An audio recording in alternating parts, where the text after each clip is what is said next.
beloved Boss Mike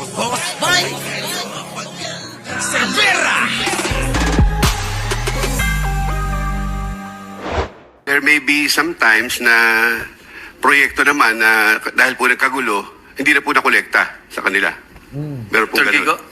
Yes, please, go ahead. Kaya nga may balita si Carlo Diskaya naniningil sa mga congressmen kasi nag-advance Eto na ho mga kababayan ko. Ito pa yung usapin ng advance, mga kababayan. Alam niyo yung advance, para makakuha ka ng proyekto, sa mga politiko para sa iyo i-award, mga kababayan, kailangan mag-advance ka na. Halimbawa po mga kababayan, ang hinihingi po ay 25%. Kung ang kontrata sabihin nyo na 100 milyon, 25 million kagad mga kababayan. Di ba? Alex Kitty, love you too. Kanina pa po ako. Kanina pa si Bambina. Kanina pa ako Bambina dito eh. Di ba? Lily, Dimagiba. Ayan na. Mga bago, di ba? Eto na mga kababayan ko. Eto totoo yan. Dami kong kilalang contractor eh. Kailangan may pang-advance ka, kapag ka hindi nanalo yung naku. Ganon mga kababayan ko. Pag hindi nanalo yung kandidato, lugi yung contractor. At naipit. Kasi pumutok tong flood control, nakapag-advance, nagte-text siya sa mga congressmen, naniningil. Tama ba yan, Carly? Ay, Carly, umamin ka na. Alam nyo, sinungaling to si Carly. Ang hirap paniwalaan yung sinasabi, Your Honor, hindi po. Humihingi lang din po ako ng tulong sa kanila at saka syempre po, talagang may mga utang po talaga sila. Pero Yun na nga yun. hindi po ako hindi po sabi ng extortion to po, hindi po. Refund, humingi ka ng reimbursement kasi nga hindi natuloy yung project. Kasi Totoo yun. Ikaw naman, Carly. Sabihin mo na totoo. nagkagulo-gulo. Paano nagkautang yung congressman? Nag-advance ang contractor. Kaya nga, pero congressman yun. Hindi mo alam yun. Ito, Kiko, tumigil ka nga. Parang hindi mo naman pinagdaanan yung mga yan. Alam nyo, magpakatotoo kayo. Mga DDS na lang yata ang hindi nakakaalam ng mga style na ganyan yung mga advance nyo. Kahit congressman, kahit ikaw ay senador, tumatanggap kayo ng advance, mga timawa kayo. Diba? Kasi parang napaka-ipokrito kasi ng mga ganyang mga pahayag, mga kababayan ko. Parang hindi ba nila alam yung mga salitang advance? Bakit? Ilang beses ka na bang, na inopera ng advance? Ewan ko dyan mga kababayan ko, itong mga politiko na talaga na ito. Alam. Thank you. So binabanggit ninyo, dahil contractor siya So inaamin niya na may mga kausap talaga. Anyway, inamin naman talaga niya na may kausap siyang mga congressman na yun na nga, na naniningil. Anyway, Mr. Chair. Anong naniningil? Nagbigay ng advance, para makakuha ng proyekto. Ewan ko sa inyo. Masyado kayong mga anghel. Mapala anghel kayo. Diba? Magpakatotoo silang lahat. Hindi lang si Hindi lang si Curly, hindi lang si Diskaya. Dapat lahat sila. Diba? Wala sana dapat na wala sanang dapat na mga paanghel ba? Diba? Paanghel mga kababayan ko, bad trip ako sa ganyan. Alam mo talaga mga anghel, ewan ko sa inyo. Totoo namang nangyayari kasi yan Ganito kasi yan. Gusto mo ng project? Kong, gusto ko ng project. Sen, gusto ko ng project. Meron akong project na flood control. Worth 97 million. Di ba? Kong, Sen, advance ko na yung commission. Ganyan ganyan ang banatan dyan. Kong, Senator, O, sige na ho, bigay nyo na ho sa akin yan. I-award nyo na po sa akin yan. Oo. Advance ko na yung komisyon nyo. Oo, magkano? Magkano ba binibigay mo? Ganyan ho usapan ha. Oh, magkano yung binibigay mo? Baka pwede ho, dahil advance naman, baka pwedeng 15%. Ay, mababa!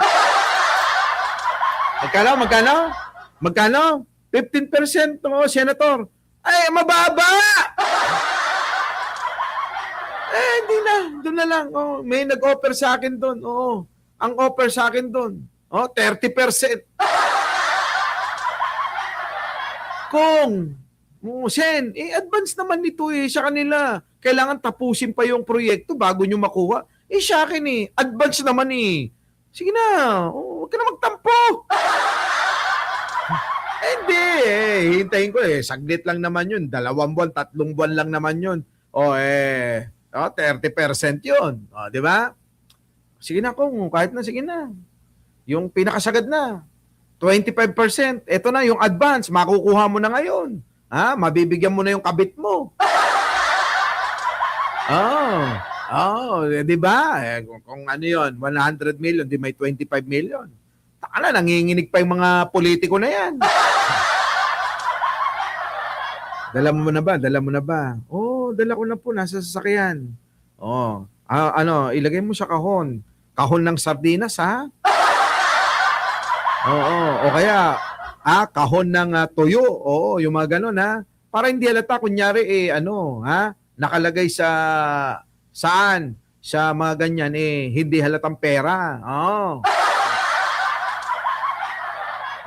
Sige, eto na, yung driver ko, sabihan ko na ilipat na sa sasakyan ko yan, ha? Ganon, mga kababayan ko, ang mga usapan dyan. Di ba? 25 million, kateng-kateng. Ganon, mga kababayan, ang stylan. Kaya, grabe, kala nyo ba, dinideposito sa bangko yan? Hindi.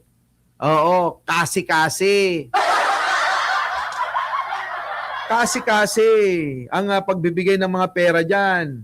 Kaya yung mga mata niyan, mga kababayan ko, hindi na nga nakakatulog, kakaisip ng mga pera niya sa dami. Di ba? Baka akala nyo, walang pera lang ang hindi nakakatulog.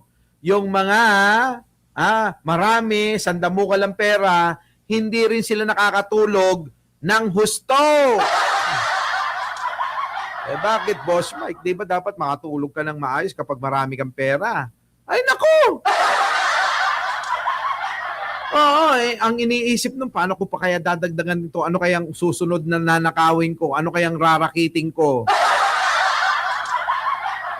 Mga kababayan ko. Kasi yung kausap ko, di ba, nakwento ko ba sa inyo kagabi? Nung nag-live tayo, may kausap akong taga-gobyerno, di ba? Hindi ko nababanggitin. Humingi ng ano bang pwede daw na project na po pwedeng i-proyekto, ganyan. Alam niyo naman, ang utak ko, mautak to Sabi ko, way back 10 years ago, mga kababayan ko, tanggalin nga muna natin to, naalibad pa rin ako sa pagmumukha. Dali lang, ha? Ito, mga kababayan ko, kukwento ko lang sa inyo. Yung napag-usapan namin, nung politiko na, basta, abogado ito, Sabi niya, ano ba magandang proyekto? Sabi ko ganito, alam mo, 10 years ago, ano ko na to, binubyo ko na to, nakikita ko na. Ano yun? Paano yan? Sabi ko, sandamakmak ang ginagastos ninyo sa mga pinapatayo nyo na parang barangay. Nakuha nyo yung mga barangay hall o kaya post office tuloy. Post ng mga pulis. Tama, di ba, mga kababayan ko? Papatayo nila yan sa mga gilid-gilid ng kung saang-saang kalye. Kaya nga sa Maynila, ginigiba, di ba? Sabi ko, noon pa, mga kababayan, inisip ko na to. Sabi ko kung ganito. Alam mo ba na mayroon akong idea na matipid? Na maganda. Ano yan? Sabi niya. Sabi ko kasi, kung maraming nagbebenta ng mga container. Yung container van, di ba? May 20-footer, may 40-footer. Yung kalahati lang, nakadalasang ginagamit yan sa mga sa mga food plaza, 'di ba? Food park, gano'n, ano.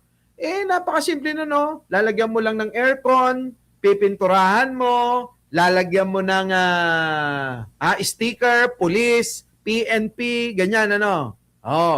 Oo nga, no. Sabi niya gano'n, pwede yun. Yun, lagyan mo lang ng gulong, lagyan mo ng gulong. Di pwede mong ilipat-lipat kung saan-saan. Kasi dito sa Kamaynilaan, talagang masikip at ang hirap kumuha ng mga pwesto. Kung yon, pwede mong isampa sa pasilyo.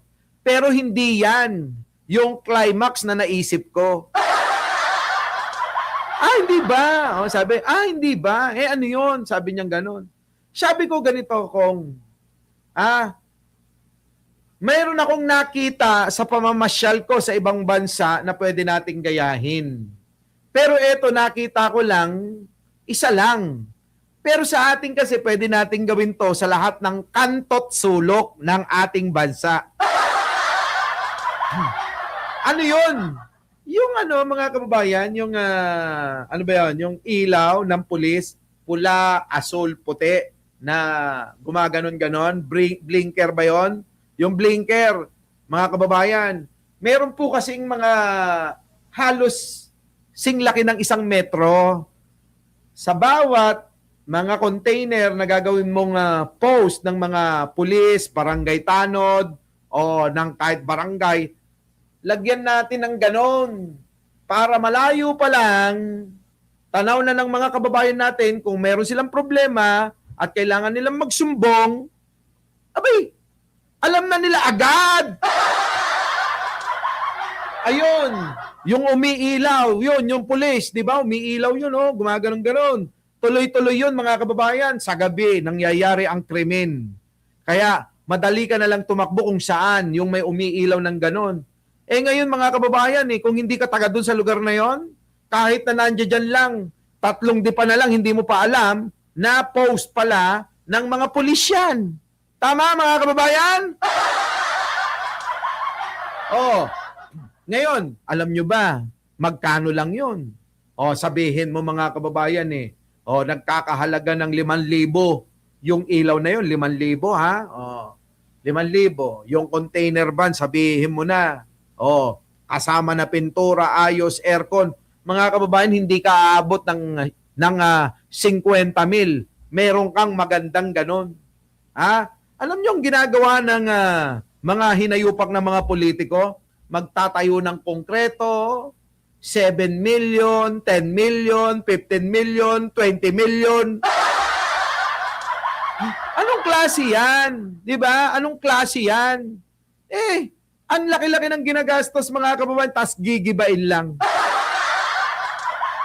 Ngayon, mga kababayan ko, kapag meron tayong gano'ng container van, kukulayan natin. Anong kulay? Kapag PNP, kulay asul. Di asul, lagyan natin PNP. Strobe light. 24 hours umiilaw yun. Mula umaga, gabi. Kasi yung po ay solar ang nagpapatakbo, kaya tipid sa kuryente. Para hindi naman mainitan, yung ating mga pulis, dapat may aircon. Dilagyan natin ng aircon! Po problema na, paano naman yung kuryente? Putik na yan! Yang Meralco! Kapag dapat, ako mga kababayan ko, kapag dapat ang gagamit ay sa gobyerno at para sa taong bayan, at mga ahensya ng gobyerno na nasa lansangan, dapat libre ang kuryente. Marcoleta, oo. Yung utak nasa ilalim ng wig. Diba? Dapat kasi yung mga ganon, gagawa na tayo ng batas na dapat libre sa kuryente. Tatap niya na lang ng ganon, di ba? Itatap mo. Ganon. Tama, mali. At sa mga madadilim na lugar, ang dami ko talaga naisip! Alam nyo, sabi ko sa inyo, si Sarah hindi mananalo sa akin. kung pagpapaganda lang ng bansa pag-uusapan, alam niya lang mamulot ng basura. Ang alam niya lang magtanim ng punong kahoy. Ang utak ko, mga kababayan, kakaiba ito. Alam nyo, sa mga madidilim na kalsada, dapat dyan, mandatory sa lahat ng mga may negosyo, bukas sila ng ilaw. Kunyari, gobyerno, ako na magbibigay ng ilaw sa bawat mga poste o kung saan man, pwedeng ikabit. Kailangan sa mga negosyante, di pa puro negosyante yung mga nasa, sa mga kalsada, commercial lahat yan eh. Dapat yun, matik yun, sagutin na ng mga negosyante yung ilaw tuwing gabi. Para maliwanag, maraming iwas disgrasya, iwas masasamang loob, iwas manyakis na katulad ni Kibuloy. Di ba? Ewan ko. Naku, dami ko naiisip mga kababayan. Kung pagpapaganda lang ang pag-uusapan. Ayan di ba? Yes, tapat mo, ilaw mo. Kung merong tapat mo, linis mo, dapat tapat mo, ilaw mo. Malaki bang kabawasan yon, mga kababayan? Malaki bang kabawasan yon? Hindi ho. Ewan ko. Bakit walang makaisip-isip nito? Kung ako lang ho, mga kababayan, politikong tao, matagal na ho. Maganda na yung barangay natin. Di ba? Sabi ni Kong, ngayon sa gobyerno, putik din, oo nga, eto naman, kako, isipin mo, hindi sila papayag dyan. Bakit? Wala silang kikitain. Mas gusto nila yung traditional na magpapatayo ng poste para sa kanilang post. Di ba? Grabe ka naman, makabarbero party list talaga. Di ba? Ang laki ng kinikita nila, paano papayag yung mga yan? Pero kung ang batas ay isusulong sa Kongreso para maisakatuparan yung mga ganyang plano, mga kababayan ko, sa simpleng mga ganyan na maiisip ng katulad ko, ay hahangaan sa buong mundo. Maniwala kayo. Tama, mga kababayan ko? Lalaganap ang turismo kasi isipin ng mga taga-ibang bansa, safe dahil may pamamaraan sa kaligtasan. May pagbabantay ang alagad ng batas sa mamamayan. Kaya mga kababayan ko, ang laking impact niyan sa buong mundo. Yung buong Pilipinas, bawat kanto't sulok, imbis na post ng pulis, imbis na patrol dito, patrol doon. Di ba? Wala eh. Makikita niyo yung pulis natutulog. Kung nasa post, kakalampagin ka doon, di ba? Mahina. Di ba? Alam nyo na, mga kababayan ko. Inaalok nga ako. Sabi ko, ayoko kasi maapektuhan yung biyahe-biyahe ko. Di ba? Kapag ka nasa gobyerno tayo, yari. Kunin nyo na lang akong advisor. Ganun. Tuwan-tuwa Nagkape kaming dalawa, mga kababayan ko. Tuwan-tuwa. Kasi bumili ng relo alam nyo naman, mga kababayan, di ba? Nagninegosyo tayo. Yan, yung mga relo, mga bags, ganon, mga pamigay sa mga chika babe nila. At saka yung mga watches nila, mga kababayan. Sa akin ho nang gagaling.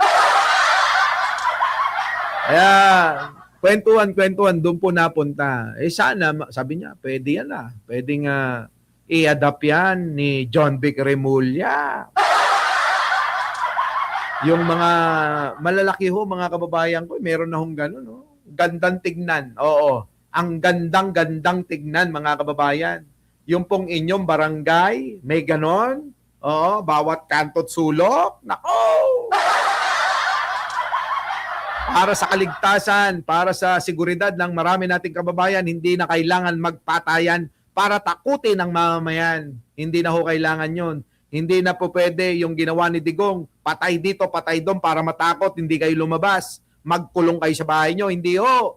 Kailangan ang pulis ay kakampi ng sambayanan. My God. Ano? Sana mangyari. Alam nyo na. So paano?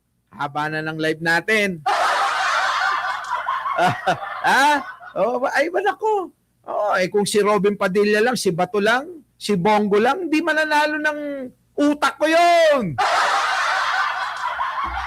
Biruin ninyo, mga kababayan ko. Sino pa? Sino ba yun? Leon Guerrero? Lito Lapid? Mga kababayan ko, ang labanan ngayon, kung ano ang resulta ng ginagawa mo. Hindi huyong puro salitaan lang tayo. Pasalita ka lang salita, salita ka lang salita, sa plenaryo at kung saan-saan, wala ka namang dinideliver sa mamamayang Pilipino, wala ring kwenta yung galing mong magsalita. Ang usapan ay pagsisilbi sa bayan. Hindi po pagalingan ng salitaan. Pagsisilbi sa bayan! Tama. Paano? Di ayawan na. Ipagkalat nyo na lang tong sinabi ko sa inyo, ha? Muli, mga kababayan, maraming salamat sa inyong pagsama. Inabot na naman tayo ng 2 oras na kwentuhan, kasiyahan, tawanan. Ito ang pinakamaganda sa lahat. Yung masaya lang tayo sa ating ginagawa. Hindi po yung napipilitan, di ba? Ang daming ganyan. Tignan nyo yung mga DDS, di ba? Napipilitan lang sila na mag-vlog. Tayo hindi, mga kababayan. Hindi tayo ganon. Bakit? Tayo ay taos sa puso. Masaya tayo sa ginagawa natin. Kaya yung iba, minsan, napapansin ninyo, iba sa opinion at pananaw ko, kasi nga ho, kung ano yung gusto ko na sabihin, yun. Oo, wala talaga, paninindigan ko. Muli, ako ang inyong lingkod, Mike Cervera po, lagi nagsasabing mahalin natin ang ating kapwa, pagdasal po natin lagi ang ating bansa. Maraming salamat! Our beloved Boss Mike Cervera.